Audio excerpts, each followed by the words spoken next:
Thank you all for joining us this evening.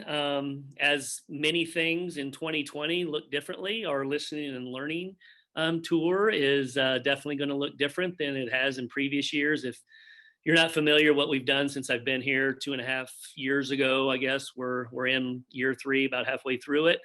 That first year, we started just to get to introduce myself to the district, to learn about the district. We did what we called a listening and learning tour. We got lots of positive feedback, so I did one last year, and moving forward, we feel like that's going to be part of our DNA. But this year, I'm not going to be able to come out, obviously, to PTO meetings and other community events and do this. So we're going to do this one time, and we're going to record it and make it available. But moving forward, post-COVID, and when we get out of this environment that we're in, we'll get right back to in-person, because I do think there's something to that FaceTime and that intimacy of being with a smaller group to be able to ask questions and do things like that. So tonight, just want to give a few housekeeping items.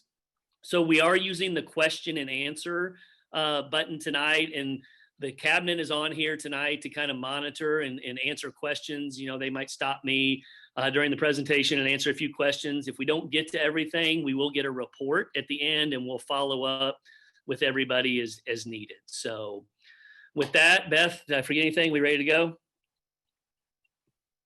Yes, we're ready to go. All right, Tony, if you wouldn't mind to share my screen.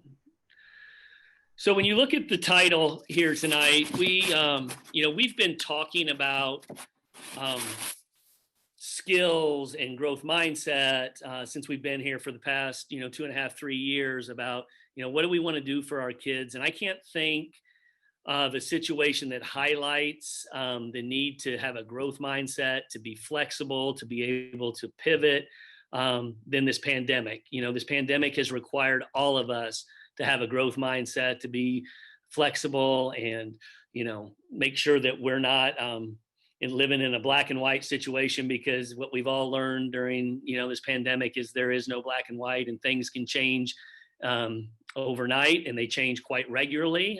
We've used the analogy, probably like many of you in your own personal lives, work lives, sometimes you feel like you're drinking out of a fire hose, that things just keep coming at us and coming at us. And so we wanted to kind of name this one this year, the Listening and Learning Tour, about growth mindset, and kind of make that a little bit of our focus here tonight. So with that, go ahead and go to the next slide, Beth or Tony. So we're going to talk a little bit about COVID tonight. My intent really was to really focus on, if you've not seen the Listening and Learning Tour over the past 2 years, we've really talked about Gen Z and Gen Alpha. Those are your kids. That's what their generations are called. And what do we need to be doing for them to help them not necessarily be only successful in school, but successful in life? And so we're going to talk the majority of the time about that tonight, but we are going to talk a little bit about COVID, just because I think it would be, I know there's questions out there, and hopefully I can clear up some things that some people might have. So when you look at the first bullet, so, I want to make sure we're all on the same page with about what I'm about ready to say. We understand that our students in the community and our students may have spread COVID to each other or to family members or even staff members.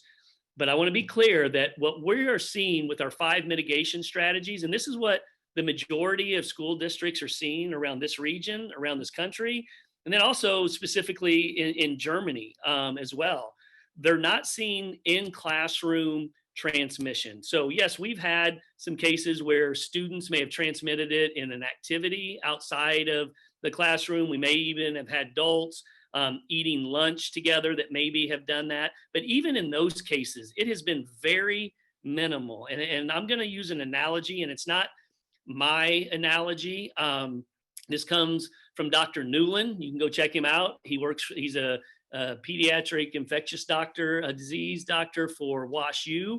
And he uses this analogy like Swiss cheese. So if what we were asking our families to do was to only do a health screening at home, and that was our first layer of Swiss cheese, that would have lots of holes in it. That would not be that by itself is not a good mitigation strategy. Well, now we're going to ask our kids and staff and everyone to wear a mask. So we put another piece of Swiss cheese on that. It covers up some holes.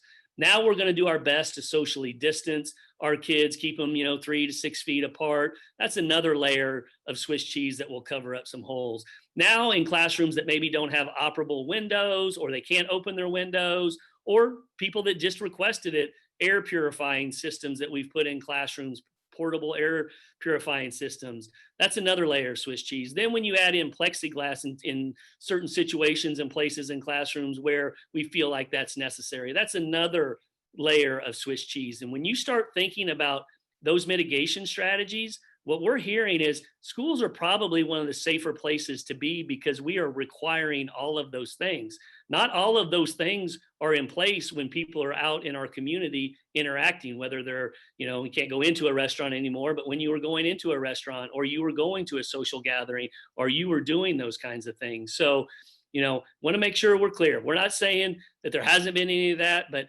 what we're saying is we have seen little, very, very little classroom transmission going on in our schools. And that's very similar to a lot of our other neighboring school districts. We had a request for people, I think even some parents and some staff, to update our dashboard twice a week. So we're doing that now. So you can go check that out twice a week. Beth, what are the days that we're updating that? Or Brian, I know this is kind of in Brian's wheelhouse. We're updating that dashboard on Tuesdays and Fridays. Okay, so you can go Tuesdays and Fridays and see the updated dashboard. And again, what I'd say about that dashboard, we're always going to have more quarantine than we are positive cases. So just know that right now, the health department's guidance for elementary classrooms is, if there's a positive case in an elementary classroom right now, that is a quarantine, and that's coming directly from St. Louis County Health Department. So we'll continue to work with that, because I know there was probably some questions around what was put out by our state health department. Our St. Louis County Health Department is not choosing to follow what the state has put out. And what we have done through this whole situation is consult with our health department, whether it was following completely their recommendation or not. We have been in constant conversations with them, and we will continue to do that. As far as, what we're seeing because of the quarantines, the pressure and the stress on the system because of staffing shortage. And I'll take you back in the summer when we did our release of our green light plan. We talked about different levels being in different phases at different times. And, we potentially could have that and see that over the next 2 to 3, 4 months, because, it could go back to spread in the classrooms and things like that. But really what we're seeing is the pressure is the staffing, being able to have enough adults to be able to staff our schools and run our schools. So, just keep that in mind, that we may have to do that. We're trying to give you as much time as we possibly can to be able to make that pivot to an all virtual situation if we need to, or to go from our elementary from phase 1 into phase 2. But, right now we're continuing on. Each day we're looking at number of staff that we have coming out of quarantine this week, and then keeping track of how many new ones we've put in, and are we a net positive or are we a net negative? What kind of stress and pressure is that going to put on the system? Making sure we have all of that covered. So continuing to monitor that. The green light plan, there's a link there for you. And this presentation I know is going to be sent out to everybody, so you can click on that and you can find that on our website as well. And then I just want to remind everybody, the learning option forms are due November 23rd. And again, I know there's been some questions about, that's a long time, what if I want to change my mind later? You're asking us to commit for a whole semester.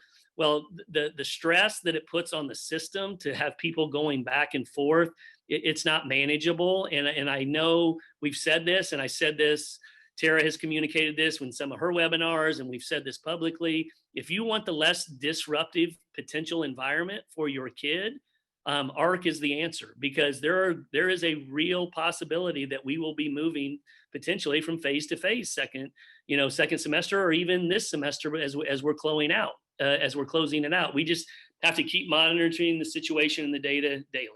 Next slide, Beth. So let's just talk about the data. So this is some data that I want to share with you. So everybody can go out and see the what's out on the St. Louis Public, on the coronavirus website, and see the positivity rate for the county, the different zip codes, all of that. What you're looking at is the collaboration of WashU and Mercy Hospital for school superintendents in this area. And that includes St. Charles, Jefferson, in St. Louis County. We have access to positivity rates for students that are in the Lindbergh School District, and those 15 to 19-year-olds. And again, it may not be just Lindbergh students, but it's that age group that live in our school district, ages 15 to 19. And what you're looking at right here is a snapshot of basically about a week from November 11th to November 16th. And what I want to highlight and make sure everybody recognizes is the school districts listed on the left. What we wanted to do is grab school districts that are close to us, that neighbor us, but we also wanted to look at school districts that have been in school 5 days a week since August. So the Francis Howells and the Fort Zumwalts. And when you start looking at their positivity rates and you start tracking some of that, it's very similar to what ours is. So again, across the region, with people having kids in classroom, we're not seeing this high positivity rate, and especially not as a result of being in a classroom setting. So I just wanted to share that with you. And this data is also, Dr. McKinney reviews this every 2 weeks with Dr. Rachel Charney. She's an infectious disease doctor that's one of our parents. She's on this data review committee along with our teacher leadership, our NEA leadership, as well as some teachers. We also have some students on there as well, and they're reviewing our data and looking at our data. And again, when you talk about data, and we've said this from the very beginning, there is no black and white with the data, and there is no one size fits all, and there isn't one thing that necessarily triggers. It's, here's the data. Yeah, we got to be aware of what's going on in the community, but how's the virus impacting the education in the environment inside our school buildings? What is our health department telling us, in those conversations? What are other, doctors that we consult with telling us? So it's all of this together. And, what's the pressure on the system as far as, can we staff our building? Can we keep that building open? Do we have enough adults to provide that kind of education that we feel like we need to, or would it be best to take a pause for a couple weeks and put us in an all virtual environment and then come back in the building? So that's just a quick COVID situation update, kind of where we are.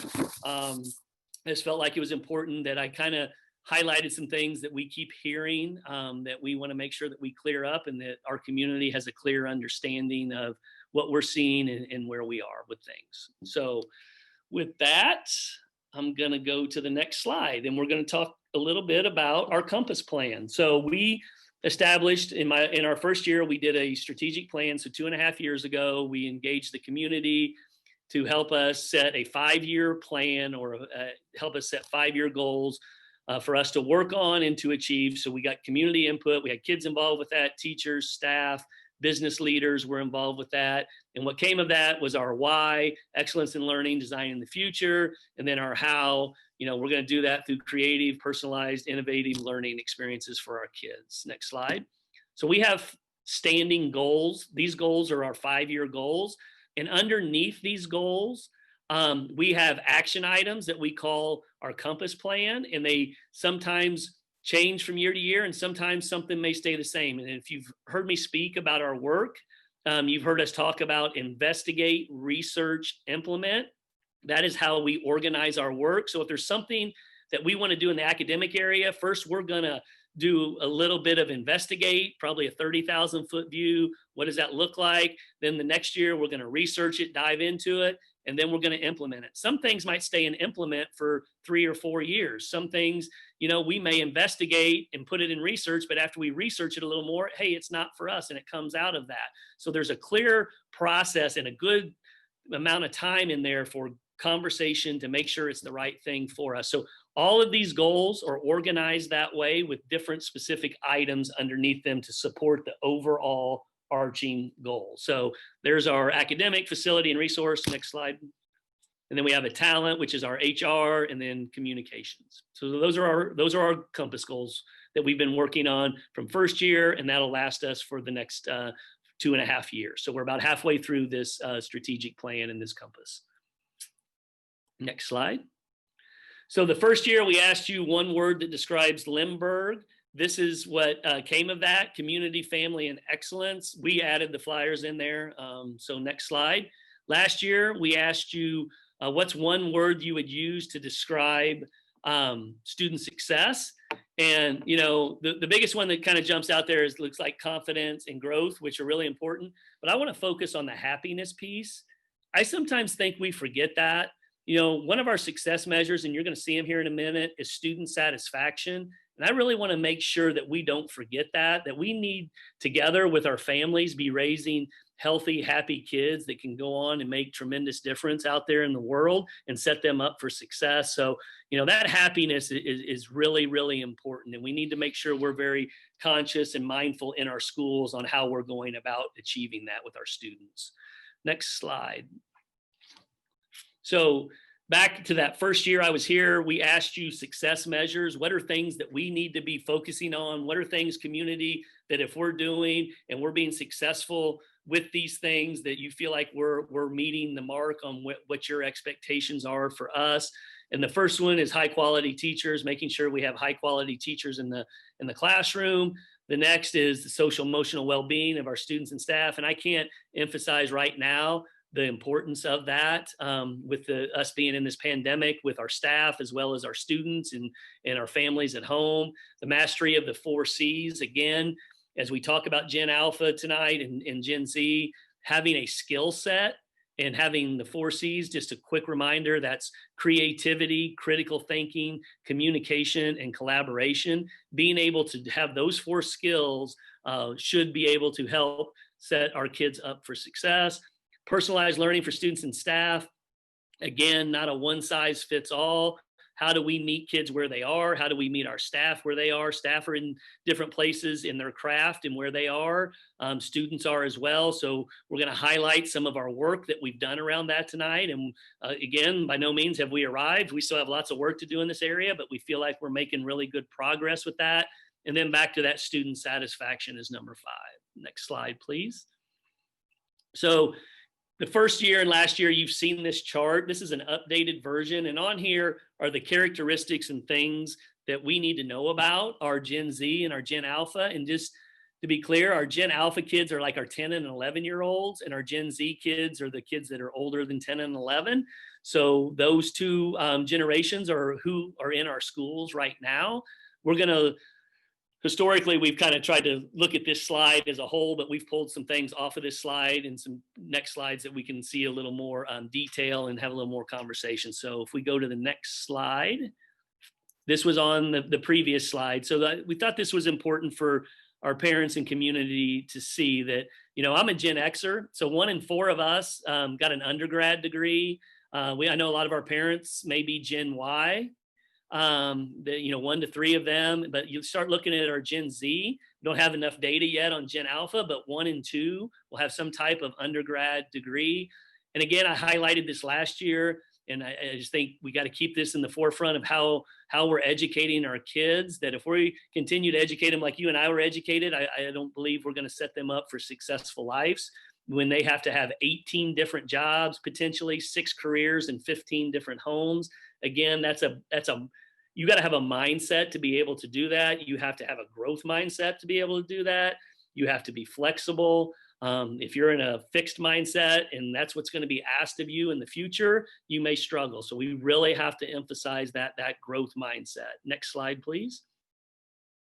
So this is kind of just a fun little thing to look at. And again, everybody's going to get this presentation, but you look at the ingoing technology and you look at the outgoing technology. And I don't want to spend a lot of time on this one, but I think it's interesting. Look at 2022. It says that credit cards is an outgoing technology. And, you know, I started thinking about that a little bit, but, you know, when you do any kind of online shopping, you can pretty much use PayPal, or you got Apple Pay now. I know my wife only carries her phone with all of her, with her driver's license in the back of it and a few other things. So, you know, I found that one very interesting. 2019, you know, I don't know if you've bought a new car lately, but it's not going to have a key with it. It's going to be, probably a push button situation. Textbooks, you know, is the year that, you know, we're starting to see those fall out even more. I was surprised on the landline one, because I know there's a lot of us, like I'm one of them, that have not had a landline for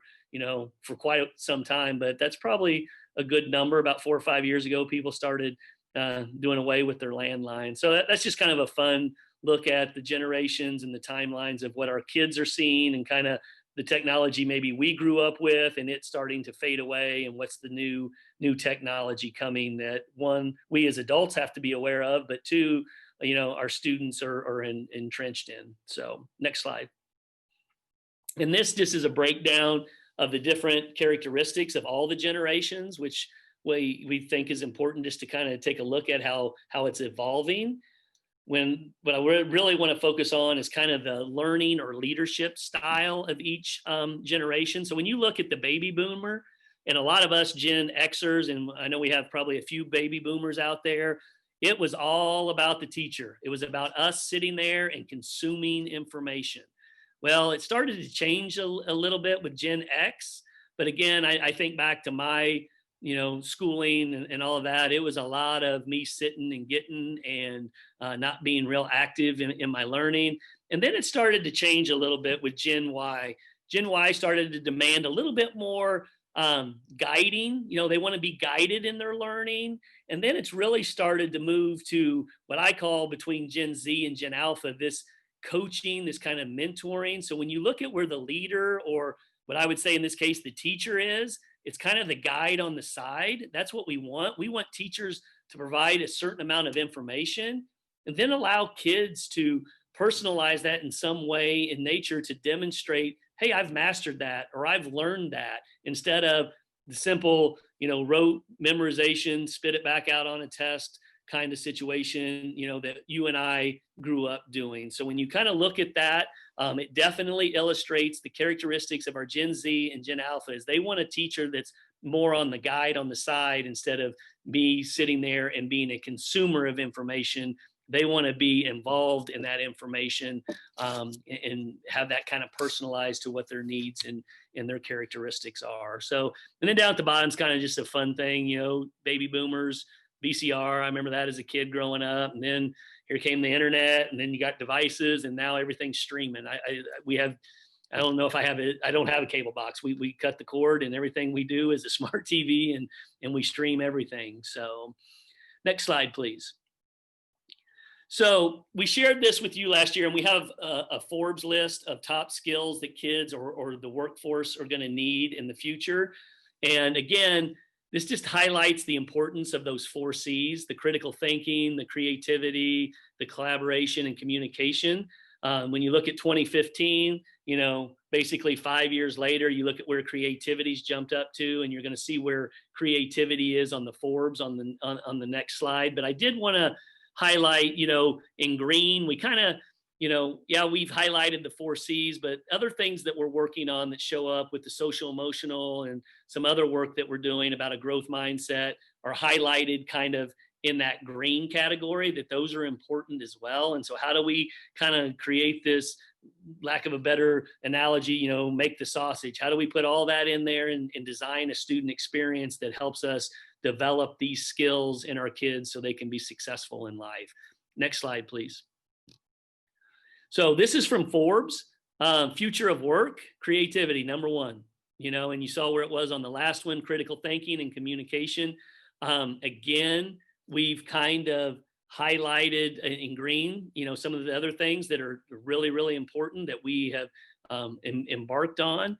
And, what we would say is that, what we want to do is take our standards that our state gives us, and we want to say, how do we take the standard and how do we teach, or how are we asking kids with those standards to grow their creativity? How, with those standards, are we asking kids to think critically? How are we allowing them to communicate what they've learned to us? How are we allowing them to collaborate around that important academic information that we want our students to learn? Next slide, please.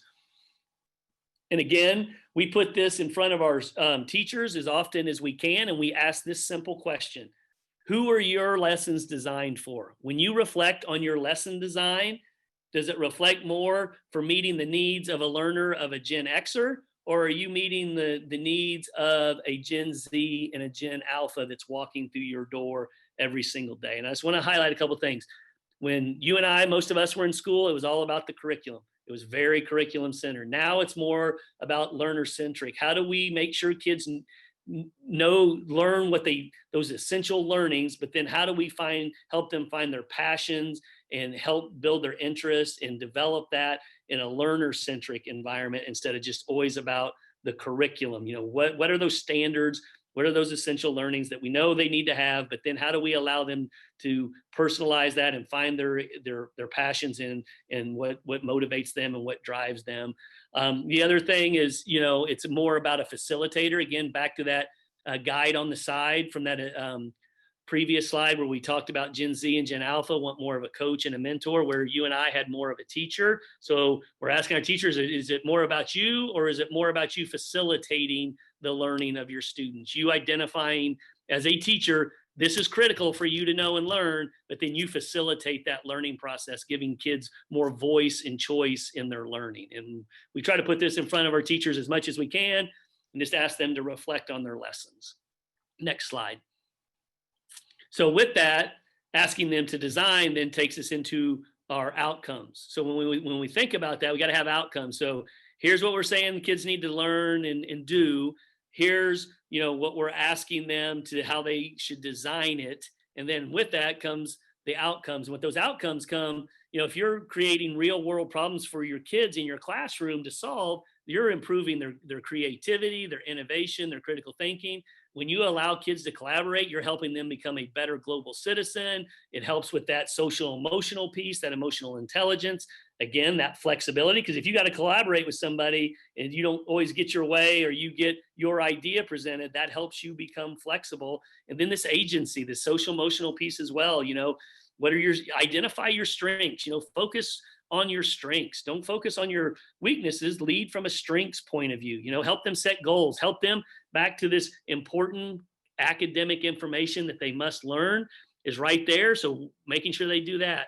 And then this growth. We've talked about that from day one when I get here. What we want our learning experience to be about is not a one snapshot in the spring, what I refer to as our state assessments as an autopsy. It's a summative exam that it's a snapshot in time. We want to say, where did we start with this student at the beginning of the year and how did we grow them through the year? And then how did we grow them through the system if they're with us all the way through the system? And elementary parents that are on here, we've recently adopted a new assessment platform called NWEA. And now you're going to be able to see throughout the year growth of your student and see where your student starts at the year.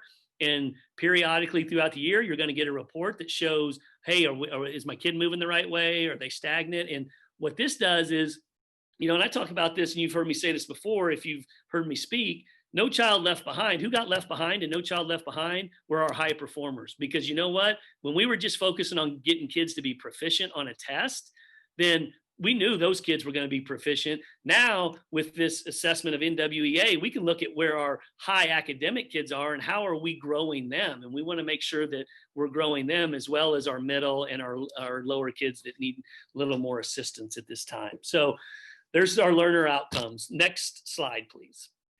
So with that comes new jobs. So everybody knows right now that we are in an innovation economy, that things are changing at a rapid pace, faster information's, doubling in a X amount of time. I mean, it's a crazy amount of time of how that is changing. So when you think about to the slide of the 16 different jobs, 6 different careers, this is just an example in 2020, some new jobs that are out there.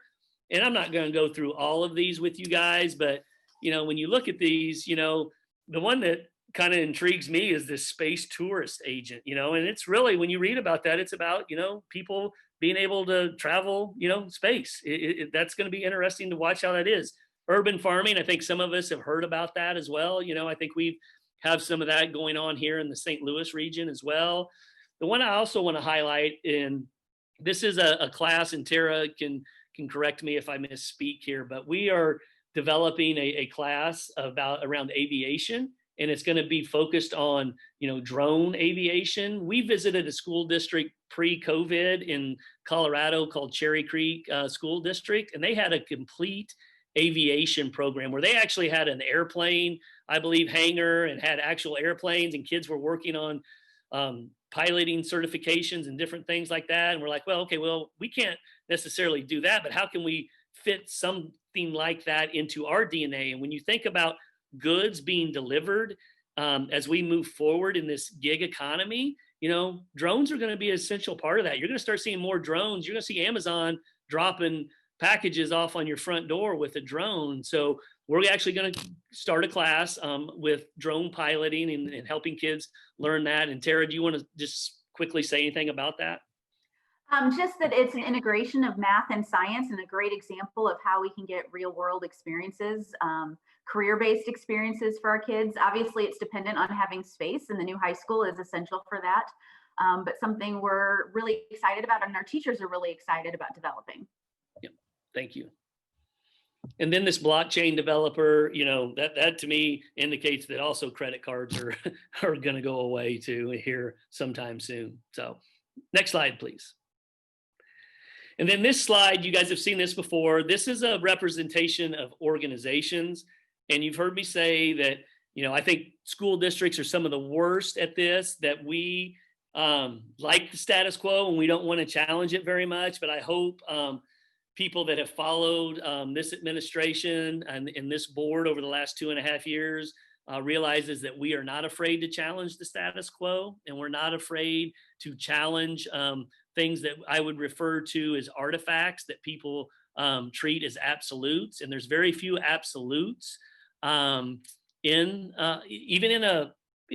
the private sector of business. There's very few absolutes. And when organizations don't challenge the status quo, and I believe the status quo is the biggest challenge that we have in education, and I think it's one of the biggest challenges for businesses, is that you get comfortable, you get complacent, and then you do that, you're going to start to decline. So you got one of two paths to take as an organization. You can challenge that status quo, and again, it's not changing for change's sake. It's about asking questions. It's about, is there a better way to do it? Can we tweak something? Can we make one small adjustment to this and make it better? It's about a growth mindset. It's how do we come each and every day and get better? And when organizations throughout the organization begin to develop that culture, is when you see amazing things truly begin to happen for whoever the customer is, whether it's private, business, or if like us, our business is educating kids, seeing amazing things for our students. So next slide, please.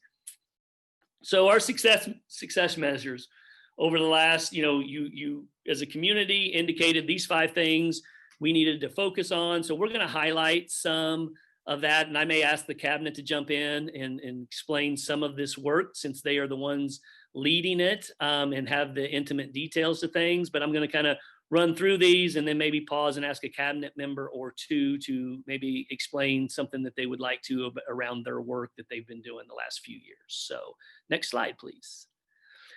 So one of our success measures is high quality teachers. So this professional learning, our teachers, we have a platform called Camp Canvas, and it has lots of different lessons in it, because 2.5 years ago, we had some early adopters of Canvas at the high school. When we came in, we knew coming in that we needed to have a learning management system. If we were going to develop a 21st century type of learning experience for our kids and families, we needed to do that. Apple has this analogy that they use, and it's a picture and they put it up, that when you have change, you have people that are your swimmers. They go jump in the water. Hey, yeah, that sounds like a good idea. Let's go jump in the water.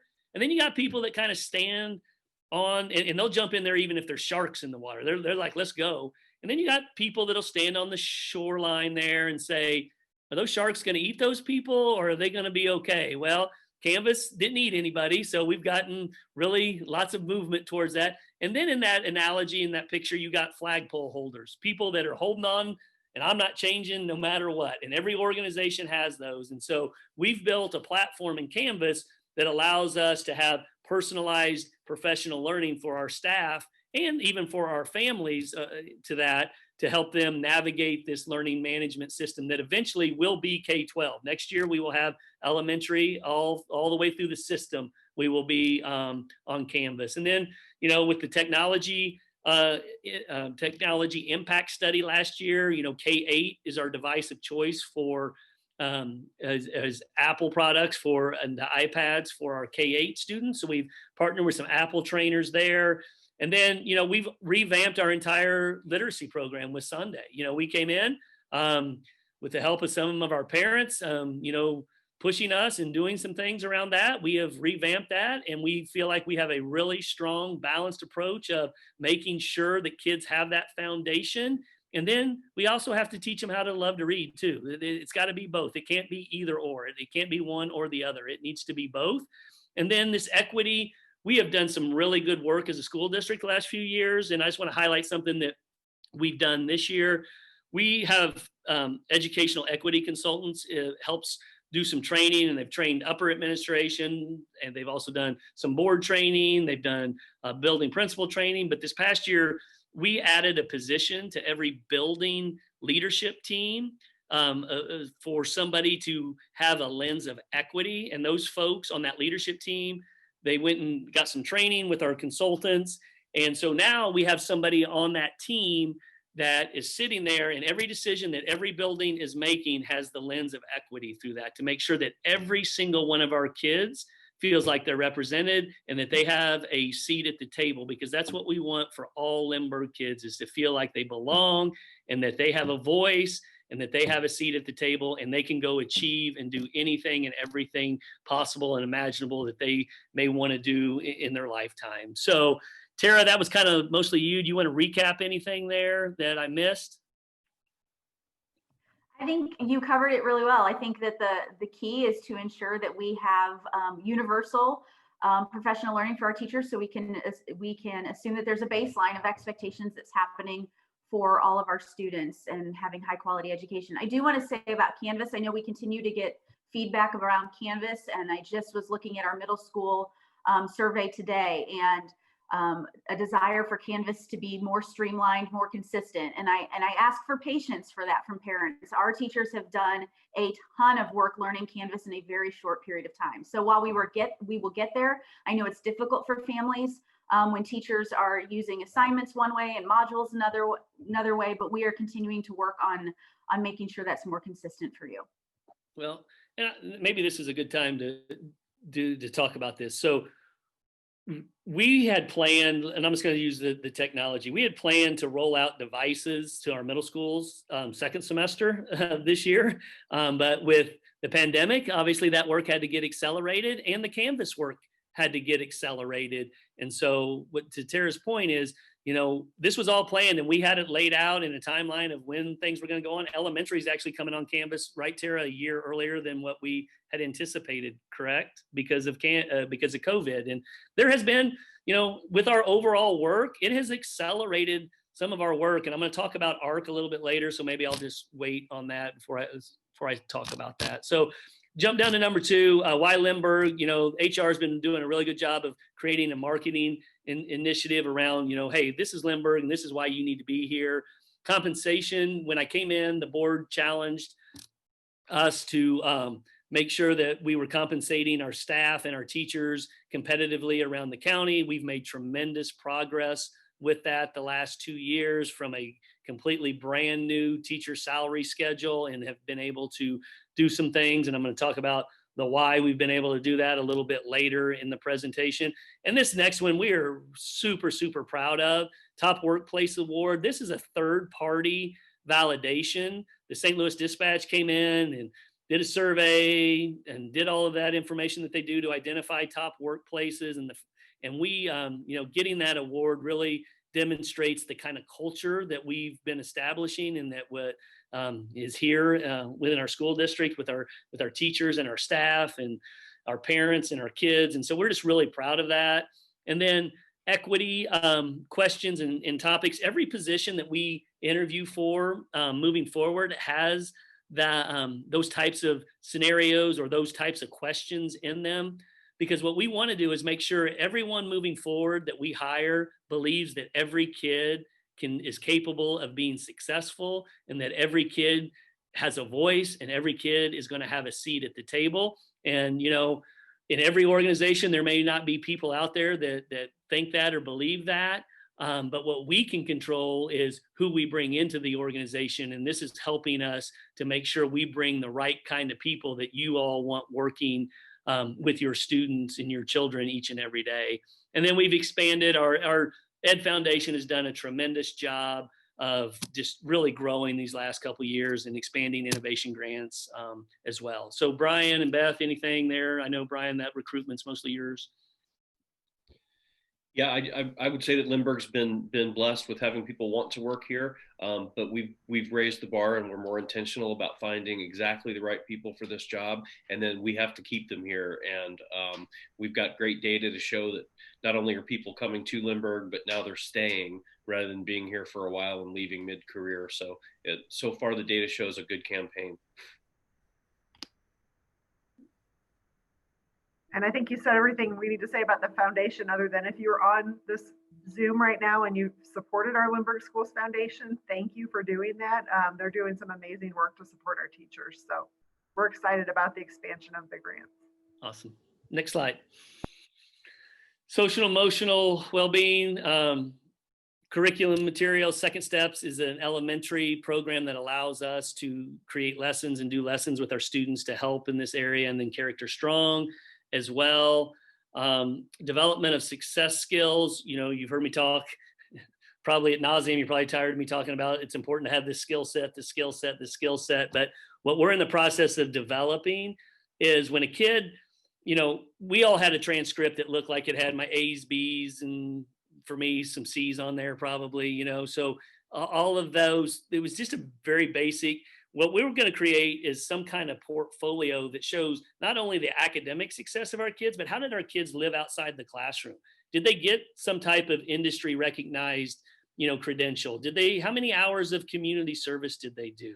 You know, so just all of those things. We're in the process of identifying, you know, what is it that we want our kids to be able to tell their story about? This is who I am. I'm not just about an academic grade, but this is who I am. And universities and other employers are looking more strongly at how the kid or the student lived outside the classroom than necessarily that academic piece as well. And then the district unity is just kind of an idea around, you know, us for inclusion and anti-bullying. It's just a district-wide event that we do that we feel really proud of, that our communications department has really helped with during that week. And that was here just recently that we did that. So anybody, cabinet, want to say anything? Tara first, anything?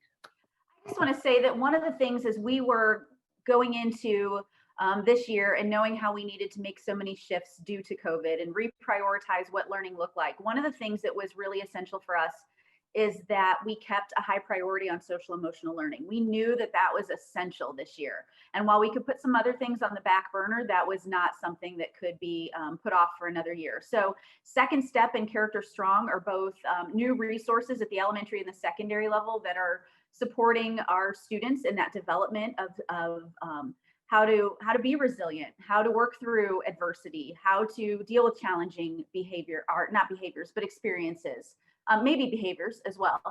And those are taught within class meetings, within flyer time, within PAC, in order to transfer those skills to a broader context. So as much as we've had to adjust things, we have been very purposeful in what we've prioritized for this year.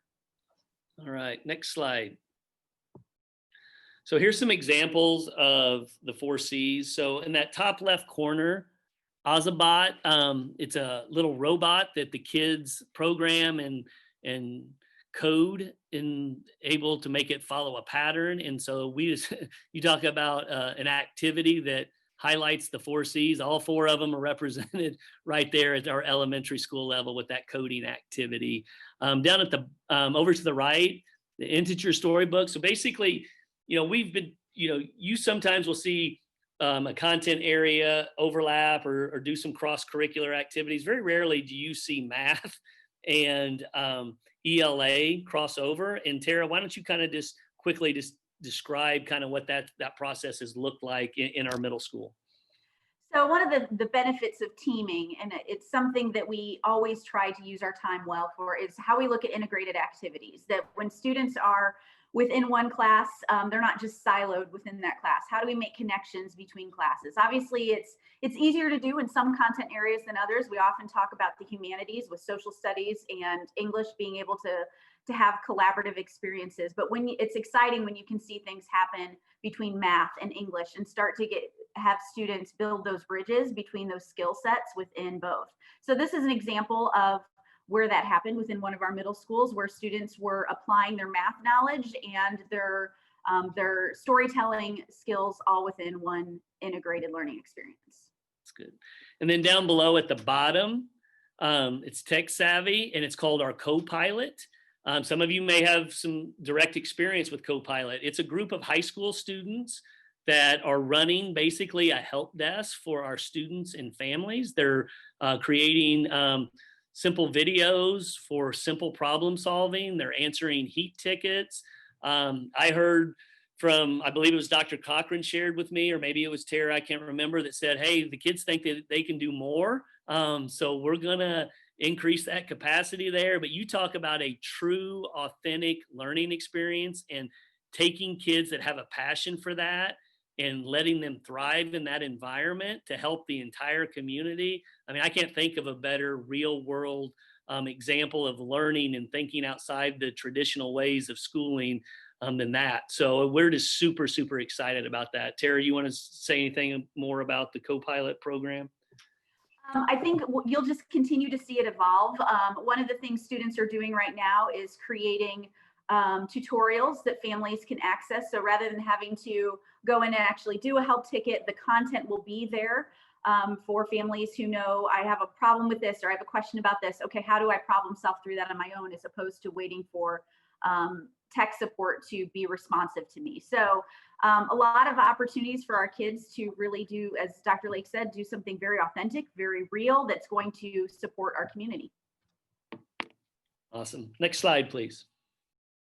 And personalized learning. So ARC is on here first. So when we started 2.5 years ago, we had this idea of, again, this falls under the personalized learning piece.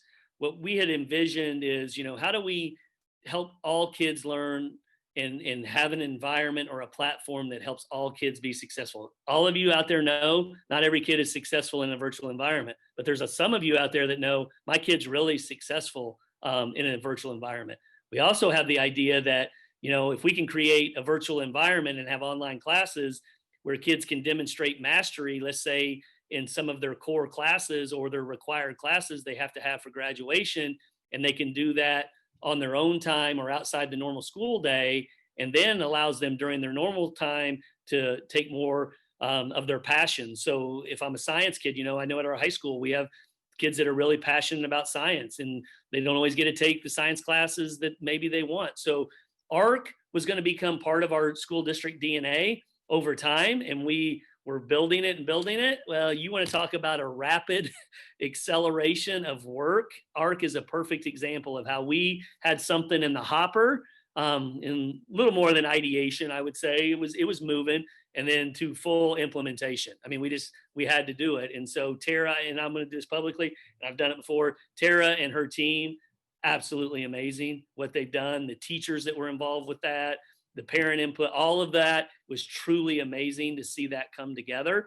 So ARC is definitely an example of how we in the future, moving forward, will personalize. And again, ARC, if you're not familiar, stands for Accelerated Remote Classes, is what the acronym stands for.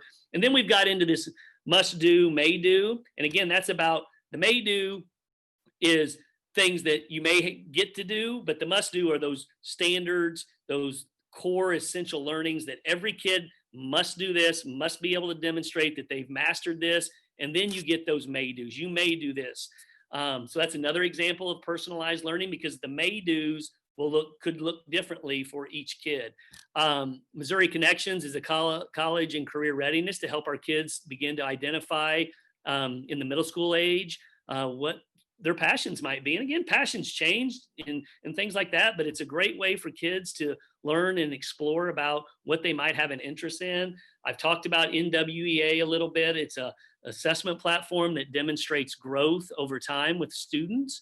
And then, as far as our staff, personalizing that professional learning piece, we've, had wellness days with class choices. And I think over here to the right is a schedule of that day that had different things for people maybe to be able to do as far as teacher professional learning goes. And then crisis management classes as well. We had we have a classified or a support staff advisory, and I have a certified. I meet with teachers, and I met with them today once a quarter, and I meet with that support staff once a quarter as well.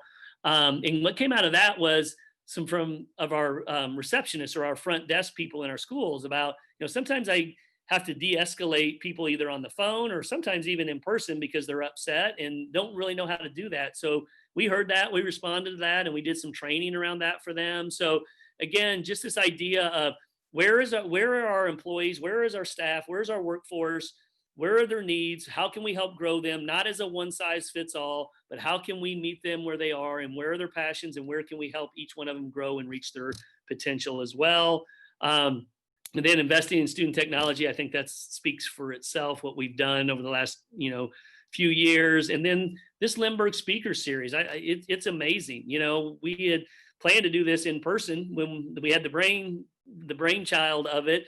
But I'm going to tell you right now, it'll be an option of in person once we're out of COVID or virtual, because our attendance, we feel like, has been really, really good because, you're all sitting out there right now. You didn't have to go home, make dinner, get the kids arranged, and then drive up to school and hear somebody speak. You can be right there at home and get the information. So we're hoping that will get more parent engagement and involvement. So we're super excited about that moving forward. So does anyone have anything on there that they would like to chime in about? Brian, I kind of went through yours kind of fast. Anything there that you wanted to kind of chime in? Well, maybe about, you want to speak to those advanced licenses and things that we're doing with some of our employees?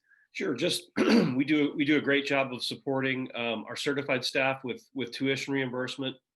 But I think the need that was filled here was to let our support staff know they're supported too in their career advancement. So when facilities employees need advanced licenses for different kinds of HVAC or different electrical, plumbing, all those things that we do, we want to support them in that regard and let them get those licenses, and we support that with funds.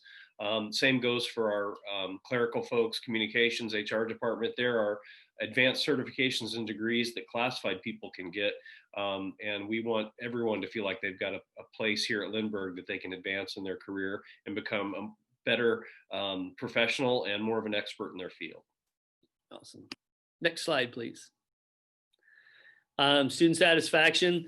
This is an example. If you're not a high school parent, I'll kind of explain this to you. So last year we implemented what we called Power Lunch, and it's lunch in the middle of the day for an hour. So students have an hour in the middle of the day and they're responsible for their own time. They have to manage their own time.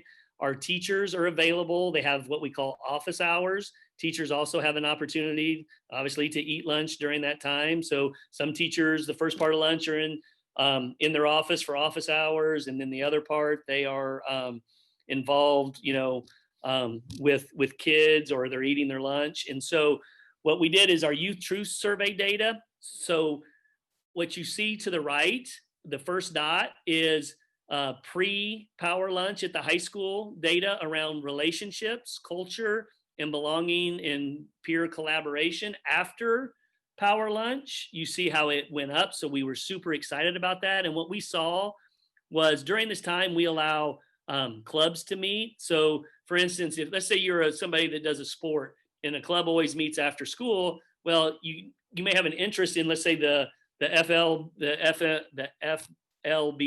the Future Business Leaders Club, but you're a swimmer and they meet after school and you can't do it. Well, now the business club is meeting during the day, so during Power Lunch they get to be a part of that. And so we've just seen tremendous connection and engagement, and just kids, the social emotional, just being able to decompress and do that in the middle of the day, or do a study session, do an AP study session for 30 minutes if they want to, and just helping each other out with so they get to manage time. So if you are on our high school campus, when we get out of COVID, we're not doing it this year, obviously.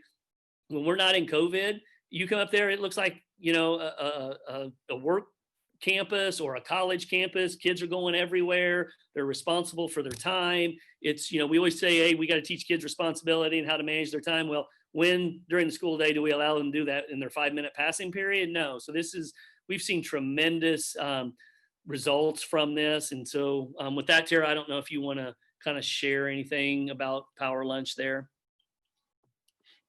I I was answering a question, so I'll say we're good. All right, good. And then over here to the right, student engagement, board advisories. We've added students to our board advisories. I have a superintendent advisory where I meet with high school students once a quarter. And again, it's just me and them because I want them to be open and honest. So of what I need to know and hear and keep me connected to the school. Oh, the Youth Truth Survey is a great instrument that we're using to collect a lot of social emotional, just to make, for us to help design programs and curriculum adoption and different things there around the social emotional. And then recruitment of staff.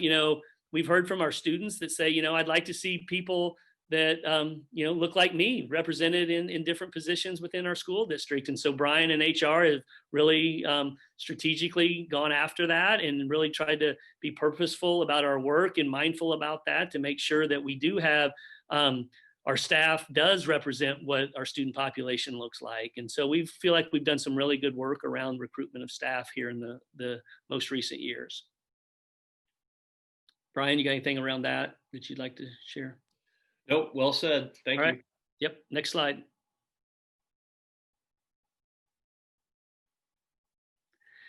And then all of that work, so those 5 success measures. So in order to be able to do some of that work, Joelle, who's been very quiet over there because now we're going to talk about her stuff. So Joelle has been given the challenge to find efficiencies within our budget. So definition of insanity is what? Doing the same thing over and over again and expecting a different result. Well, if we want to do different types of professional learning, if we want to implement different kinds of programs, we want to compensate our employees better, then you have to think differently. You just can't keep doing the same thing over and over again.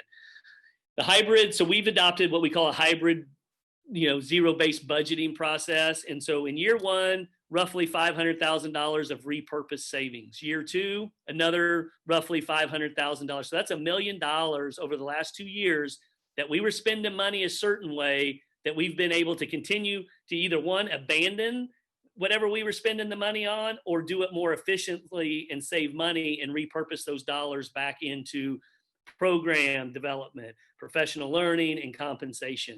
And so we feel really good about that, and we'll continue to do that. So carryover fund balances. So for principals, how this looks in 99.9% of the school districts, every year our building principals are given a budget. So at the end of the year, the district, if they haven't spent all their money, the district comes in and takes what money it hasn't and then puts it in the reserve fund.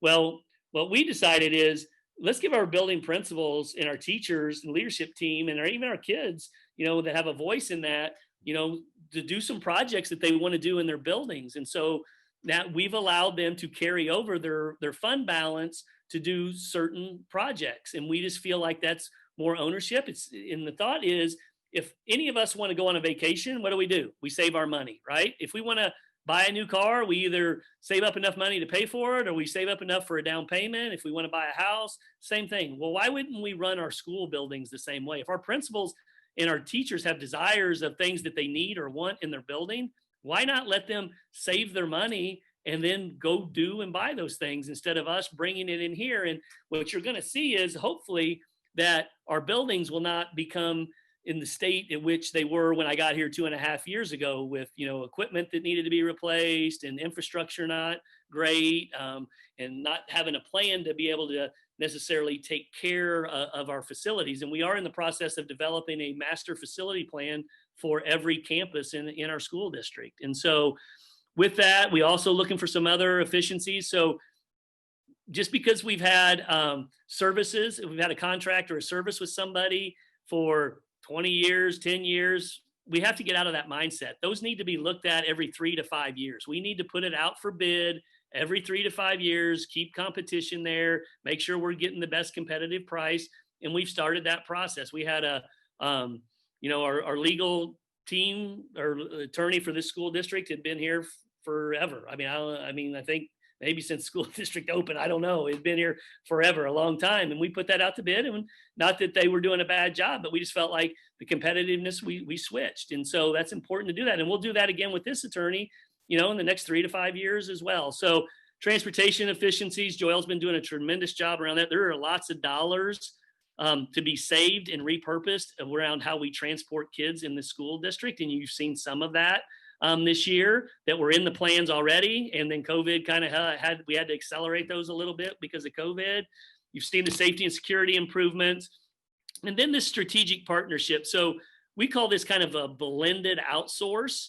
So we still have a couple HVAC employees, but before we had about, I think maybe we have 2 or 3 right now. We may have had 5 or 6 at one time, but we found it's more efficient and saves us money to have a local contractor that's kind of on call for us that we get priority with and gives us a set rate to do certain work that we've been able to save. We've seen savings there with HVAC, landscaping, and this year with custodial at the high school, having to be spread out as much as they are and the number of spaces that have to be set up for lunch. We looked at, okay, do we pay our people overtime? Do we hire more people? And when we ran that cost analysis, it was cheaper and saved us money, less expensive to outsource that custodial, that little part of our custodial services out. Doesn't mean that we want to outsource all of our custodials, but where we can be strategic to be efficient, that's what we're looking for all the time. And our lens is always, okay, we got to change. Can we get better? Can we get more efficient with what we're doing? And then a new one this year is our printing.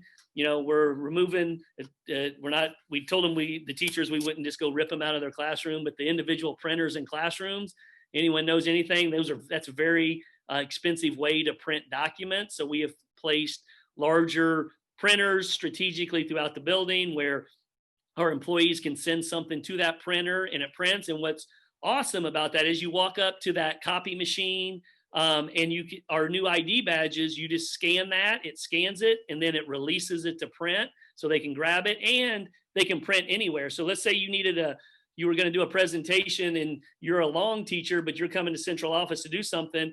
You can send it to the printer here at central office, walk in here in central office and scan your ID and it'll release print there. So just again, it's about efficiencies. It's about, time, there's soft costs in time, what's it taking somebody to manage that situation? So looking at all of those things and factoring all of those into our decision. So Joelle's done a tremendous job with that. And I'll give her a second here to chime in if there's anything she wants to say around her work.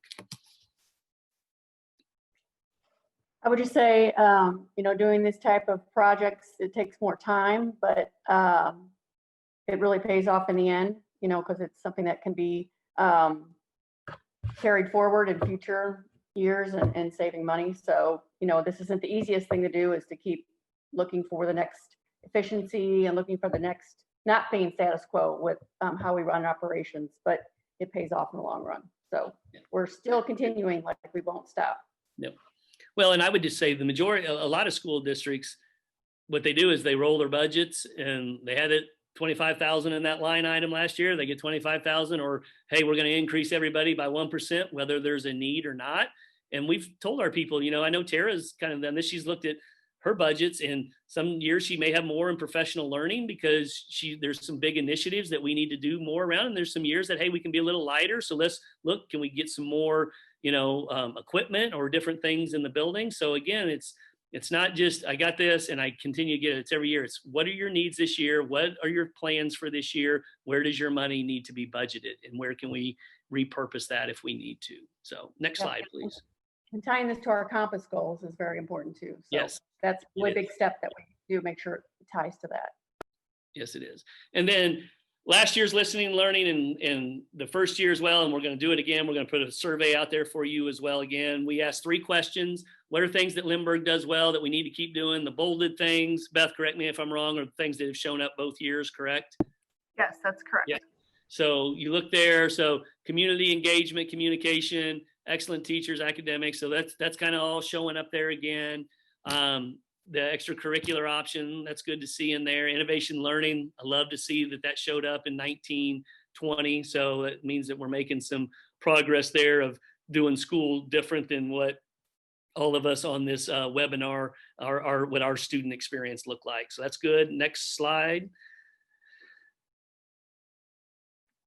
What are things that we can improve on? Well, on the previous slide, we were good at communication, but we also need to improve on communication. So not sure what that means, but technology, I would say we've made some tremendous progress with technology. Diversity, I feel really good about the work as a system that we're doing around very strategic about our process of diversity work.